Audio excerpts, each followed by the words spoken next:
Hey folks, Charles here from ifyzine.com, but I'm not here to talk about ifyzine.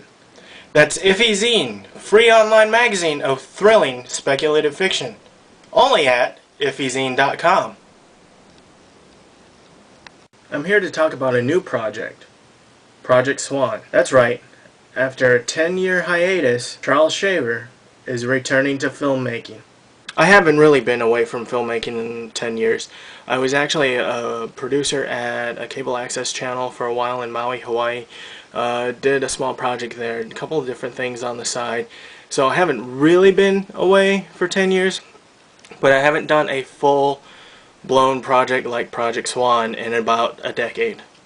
Project Swan is a trilogy of short films about the dystopic life. Charles is involved with a project that features ultra-violence and dystopia? That doesn't sound like our Charles. Project Swan features 3 short films by 3 different directors that, when combined, will create a full-length feature film. And our end goal will be distribution. I've written 3 scripts with all 3 directors in mind. I will also be directing one of the 3 short films. The 2 other directors on this project, working for Project Swan, are Toby who lives in Orange County, California, and Ian Sorensen, who also lives in Orange County, California. I will be serving as executive producer over Project Swan. The city of Los Angeles and even possibly Las Vegas will be featured prominently in Toby's short film titled Sunset Blues. Should be a fun project for him to work on. Ian's short film will feature a homeless veteran dealing a little bit with his past. And my film will prominently feature the state of Michigan, specifically mid-Michigan, and especially the fall and autumn here in Michigan. It can be quite gorgeous here.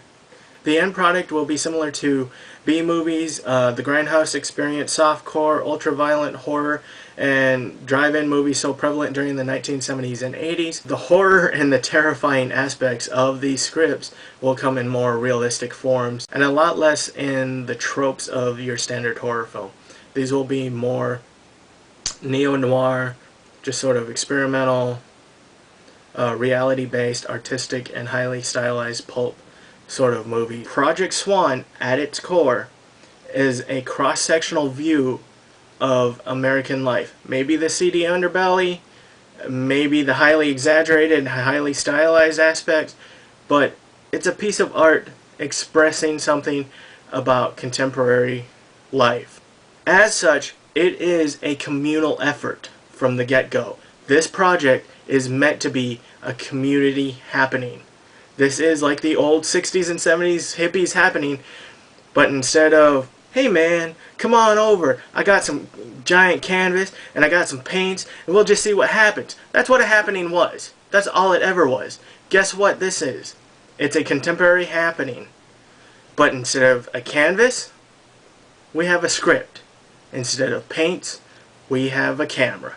We're trying to do something here that will create a little bit of fun and something that we'll have fun making. So if you have the capacity to help us through donating your efforts as crew, chances are all you'll be doing is moving stuff around for the director, hauling some stuff. If you have the capacity to donate your time as cast, if you're willing to do that, that's great. You probably will get fed. Project Swan is a completely ambitious project. 3 different films being shot at relatively the same time, and in some instances as much as 2,500 miles apart. But I'm super excited. When I think about everything, deep down inside, something tells me this is right. This is the right thing to be doing right now. So come on and give us a hand if you can. In the very least, wish us some luck. Thanks guys. Let's make a movie.